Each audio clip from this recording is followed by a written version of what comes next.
앞서 다 그러면 베드로 전서는 어떤 상황이었냐면 네로의 박해가 경험했거나 경험한 후에 쓰여진 거예요. 내게 고난이 왔어. 이러한 지금 저 십자가에 걸어놓고 화형시키는 거거든요. 저렇게 막 그리스도인들을 죽이는 거를 지금 보고 있습니다. 그다음에 이렇게 원형 경기장, 로마의 원형 경기장 유행했었잖아요. 기독교인들이 이렇게 군사자를 분별하다가 꺼내면 어떡하겠어요? 저렇게 해서 죽었다고. 그런 거를 다 봤어. 겪고 있거나 경험을 하고 났어. 나 크리스찬이야. 그럼 어떻게 해야 돼요? 도망가야죠. 그래서 베드로가 도망가는 거예요. 그랬을 때, 도망갔을 때 베드로에게 들려주시는 음성이 뭐였어? 너 예수님이 가시는 거야. 주여 어디로 가시나요? 도미니코 코바디스. 주여 어디로 가시나요? 이거거든요. 도망가. 사람은 본능 쪽으로 도망가. 이러한 배경 속에서 숨고 도망가는 그리스도인들을 향하여 쓰신 말씀이 베드로 전서다. 로마로 이제 이렇게 해서 60년 명의 기독교인들의 박해가 있으니까 기독교인들은 어떻게 하겠어요? 땅속으로 숨어 들어가는 거예요. 이렇게 여기에서 적어도 100년 이상을 살았어요. 그러면 100년에서부터 300년까지, 길게는 200년까지 사는 거예요. 200년이 짧은 거는 아니잖아요. 우리가 먹고 살기 시작한 것이 1960년대부터예요. 우리는 100년도 안 돼요, 그 기간이. 이 안에서 100년을 살았다고 생각해요. 그러한 고난 중에 있는 사람들에게 지금 이 서신서는 쓰여지고 있다. 그러면 이제 어디의 지역에 있는 사람들에게 쓰여진 거냐면 본도, 아시아, 갈라디아, 갑바도키아 이쪽에 있는 요 아시아 지역에 있는 교회들에게 이 서신서는 보내주고 있습니다. 자, 에베소에서는 누가 목회했죠? 바울이 목회했고 또 누가 했어요? 요한이 했습니다. 그러니까 이 지역에 상당히 많은 사도들이 이곳에서 목회를 했던 곳이에요. 그리고 여기가 복음이 많이 활성화가 됐던 곳이에요. 그래서 베드로 전서도 어디를 대상으로 이곳을. 그러면 베드로는 지금 어디 있는데? 지금 로마에 있을 확률이 큰 거예요. 여기에 있는 베드로가 이쪽에 있는 형제들에게 고난받고 있는 여기나 마찬가지로 기독교인들이 고난받고 있었다. 베드로보다 후대의 작품이라고 이 베드로 전후서가 후대에 쓰여질 것으로 많은 학자들이 얘기하거든요. 그러면 로마와 이 지역이 고난을 그 박해를 받고 난 이후의 모습 속에서 우리가 어떻게 신앙생활을 해야 될 것인가를 이야기해 주기 위해서 이 베드로 전서는 쓰여졌다라고 볼 수가 있는 거겠죠. 여기 갑바도기아예요. 저는 로마에만 카타콤이 있는 줄 알았어요. 갑바도기아에 가보면 대림구유가 있어요. 이게 지하 도시예요. 그러니까 로마에서만 박해가 있었던 것이 아니라 이 아시아 쪽에서도 기독교인들의 박해가 있었고 갑바도기아 쪽에서는 이렇게 땅속으로 숨어들어서 신앙생활을 해가는 사람들이 있었다는 지금의 터키 지역입니다. 이러한 사람들의 있는 그곳에 베드로 전서가 쓰여졌다. 자, 저자는 베드로로 이제 우리가 베드로 전서니까 그렇게 보는데 실질적으로 이 글을 베드로 사도님이 쓰셨다고는 이렇게 학자들이 보지는 않습니다. 왜냐하면 그 헬라어가 상당히 고급진 언어예요. 그러니까 우리 시골 할아버지들이 쓰는 글하고 서울의 의사 선생님이 쓰는 글은 차이가 있잖아요. 지금 이 베드로 전서가 쓰여지는 헬라어가 상당히 고급진 단어라는 거예요. 그래서 이러한 것을 구사할 수 있는 그런 능력이 우리 사도님에게는 없지 않았었겠냐? 제 생각이 아닙니다. 이건 학자들이 그렇게 이야기를 하고 있습니다. 그럼 언제 쓰여졌을 거냐? 여기 보면은 바벨론이라는 거예요.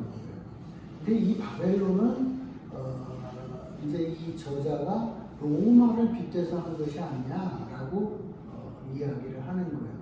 바벨론에 우리 이제 포로로 끌려가 있는 것처럼 어떤 로마에 의해서 끌려가 있는 그런 상황 속에 쓰여진 것을 빗대서 로마라고 하는 것을 직접 거명하면 서신 검열에 걸릴 거니까 이렇게 빗대서 쓰지 않았겠냐라고 보는 거고요. 적어도 68년 이후의 사건이다. 내용 이후에 쓰여졌을 것으로 보고 있습니다.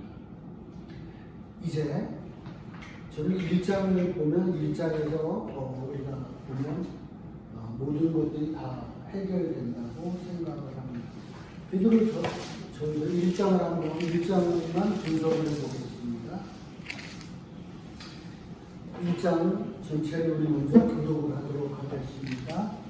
예수 그리스도의 사도 베드로는 전도 갈라디아, 갑파도기아, 아시아와 비두니아에 흩어진 나그네 곧 하나님 아버지의 미리하심을 따라 성령이 거룩하게 하심으로 순종함과 예수 그리스도 피부림을 얻기 위하여 택하심을 받은 자들에게 편지하오니 은혜와 평강이 너에게 더욱 많을지어다. 우리 주 예수 그리스도의 아버지 하나님 찬송합니다.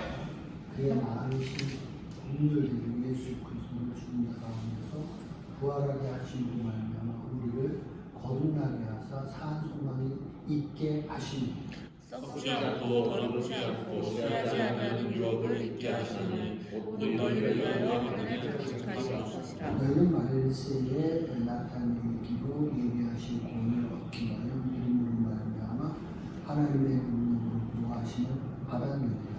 그러므로 너희가 이제 여호와시며 말미암아 장단 실망하게 되지 않을 수 없으나 오히려 크게 기뻐하는도다.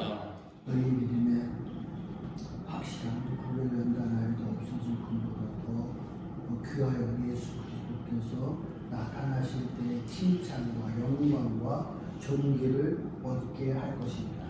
예수를 너희가 보지 못하였으나 사랑하는도다. 이제도 보지 못하나 믿고 말할 수 없는 영광스러운 즐거움으로 기뻐하니 믿음의 곧 영혼의 구원을 받으며 이 구원에 대하여는 너희에게 임할 은혜를 예언하던 선지자들이 경고하고 부지런히 살폈어. 자기 집이신 그리스도인이요 그 받으실 고난과 후에 받으실 영광을 믿지마라.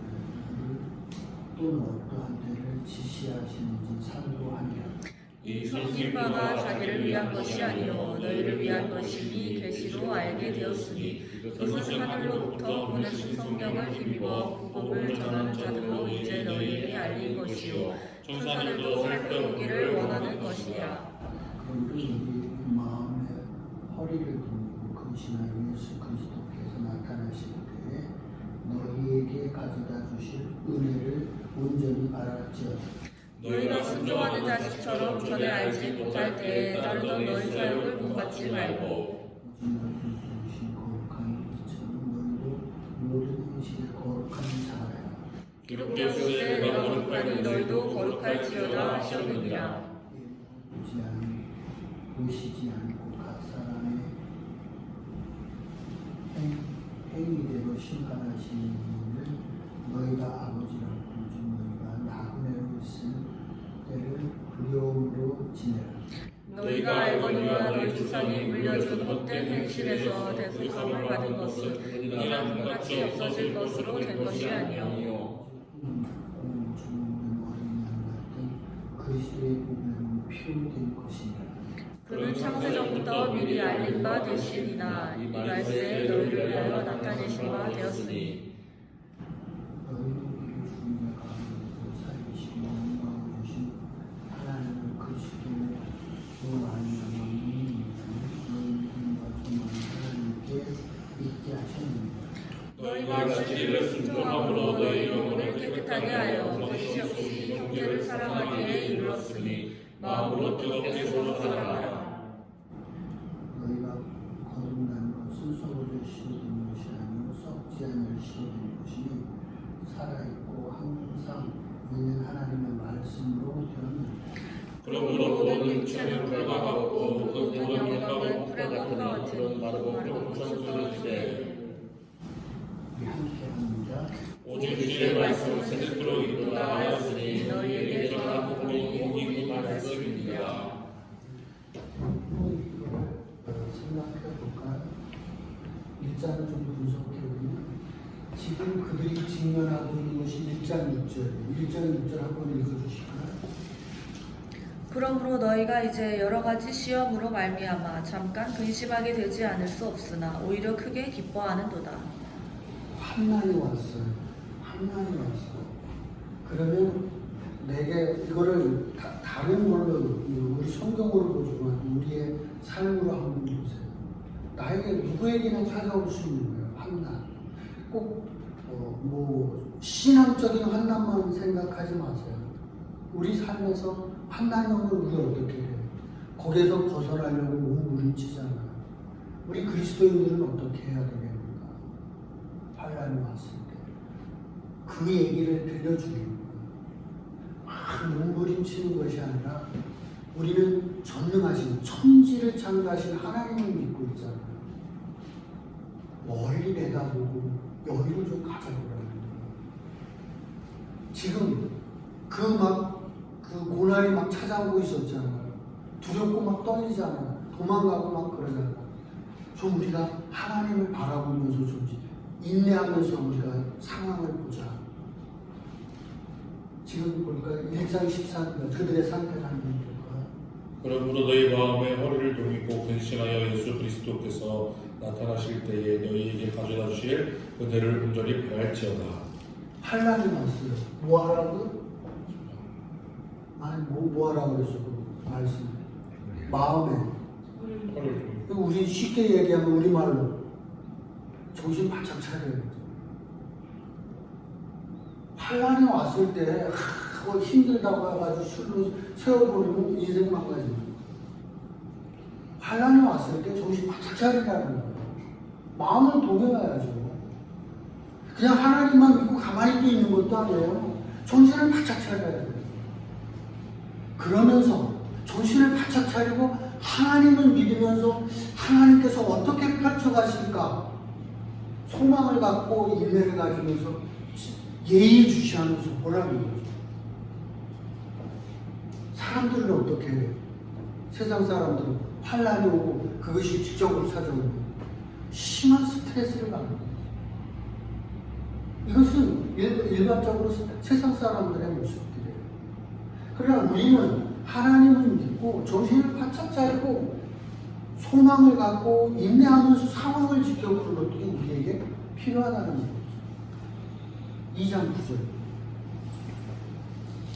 그러나 너희는 택하신 족속이여 왕같은 제사장들이여 거룩한 나라여 그의 소유가 된 백성이니 이는 너희를 어두운 데서 불러내어 그의 기이한 빛에 들어가게 하신 이의 아름다운 덕을 선포하게 하려 하심이라.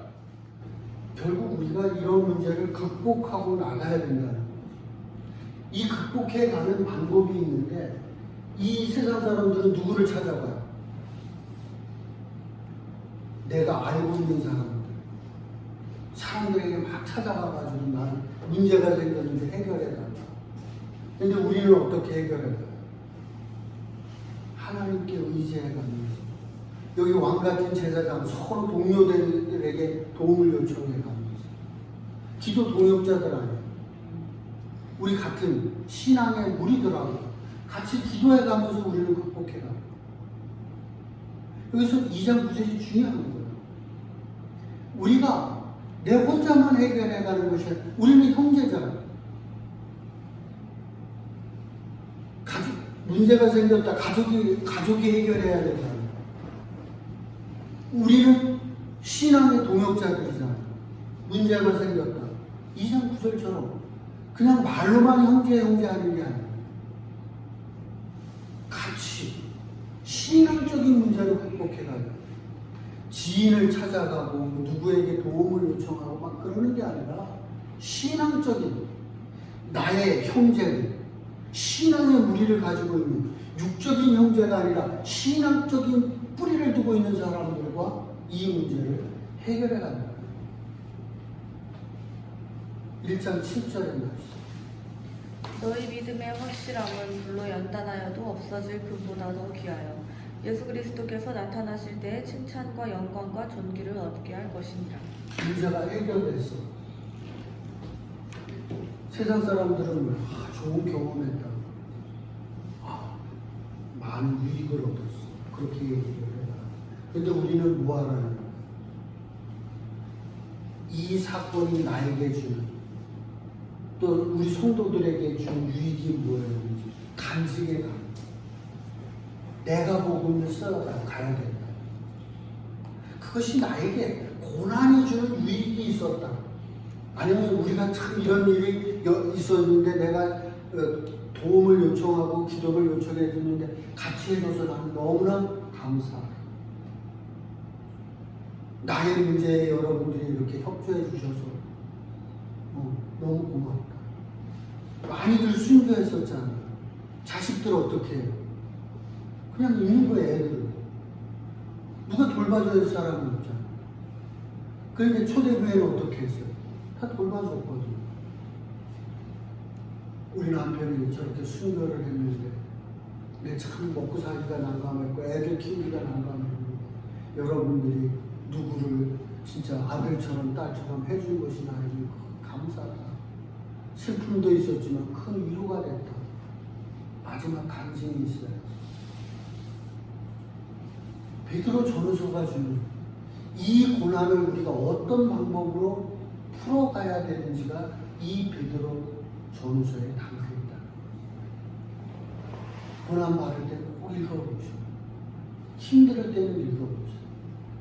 내가 어떻게 이 문제를 풀어가야 돼? 하는 부분을 생각해 보시면 좋은 성경이 될 것이다. 하루가 됩니다. 보면요, 신앙생활, 거듭난 자가 어떻게 살아야 되느냐, 제도 안에 있는 사람들은 어떻게, 고난에 대한 해석, 그리스도의 고난과 영광에 동참하다, 그 다음에 지도자들에 대한 권면, 이렇게 해가지고 쭉 4장으로 베드로 전서가 구성되어 있습니다. 우리 조공과 한번 볼까요? 우리 앞에서도 했던 2장 9절을 우리 말씀 함독합니다. 시작. 너는 택하신 족속이요 합한 세상 사람이요 거룩한 나라 너의 열방의 백성이니 이는 너희로 그릇을 내어 내 기이한 빛을 드러나게 하시기에 이 하나님과 너를 선포하게 하려 하십니다. 저는 이 말씀을 그냥 교회의 성도들 부려먹으려고 쓰는 용어가 저는 고난 받았을 때, 또 교회가 어떤 문제가 생겼을 때 우리는 가족이에요. 하나님 나라의 백성이에요. 제자들이에요. 같이 풀어가야죠. 공동체가 풀어가야죠. 택하신 종, 우리 왕같다. 제사장들. 이 고난 앞에서 내가 어떻게 나만 살 길을 찾아간다? 그건 세상 사람이죠. 우리 그리스도인은 그렇게 하잖아요. 같이 해보자. 이 지금 박해가 와가지고 아빠가 순교를 당하고 고아들이 생존하고 있고 먹을 것이 없는데 남편이 없으니까 먹을 것이 없는데 그런 사람들을 누가 돌보겠어요? 교회가 돌봐야죠. 우리는 형제, 말로만 우리가 형제, 자매를 부르지 말자. 가족 이상의 형제들이 우리에게 있어요. 예수님이 그래서 말씀하시잖아요. 누가 내 어머니고 내 형제? 여기 있는 우리가 형제고 자. 육의 형제 자매보다 신앙적 공동체를 위에 둘 수 있을 만큼의 의리가 있어요. 신의가 있어요. 이 고난을 극복해가는 데 있어서 반드시 필요한 것은 협력하는. 네. 정말 콩 하나라도 나눠 먹는 의리가 있어야 됩니다. 두 번째 한번 5장 2절 3절 함께 있습니다. 시작. 내 중에 하나님의 양을 주시되 조합하시고 하나님의 뜻을 따라 자원하노라 하며 그는 너를 위하여 하지 하며 같은 자들에게 주장하는 자들에게 하지 말고 양을 위해 드리라. 교회가 아무리 어려워도 뭐를 해야 돼요? 제사 교육을 해야 돼요. 양을 돌봐야죠. 부모가 아무리 먹을 것이 없어도 애 먹을 거 남겨놔야 되지 않겠어요? 그리고 내가 교회의 직분자예요. 여기는 지금 장로들에게 하는 말이거든요. 본이 돼야죠. 부모가 본을 보여줘야 돼요. 교회에서는 본을 보여줘요.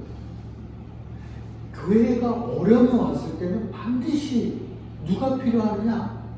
그 문제를 해결하려고 하는 모범을 보이는 사람이 필요합니다.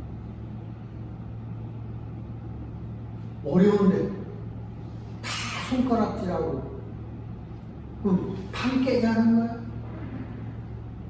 같이 깨면 뭐가 도움이 돼요? 그게 아니라 이 어려움을 해결하는 데 있어서 앞장서서 본인이 돼요. 지금의 이 상황으로 왜 이렇게 수습해 가자 라고 대안을 제시하고 그 일을 위해서 내가 이런 일들을 할게. 같이 우리 협조하자. 나도 이런 일을 할게. 너희들도 우리 같이 동참하자. 양무리를 돌보고 모범이 되는 신앙의 모습이 필요하다. 이것은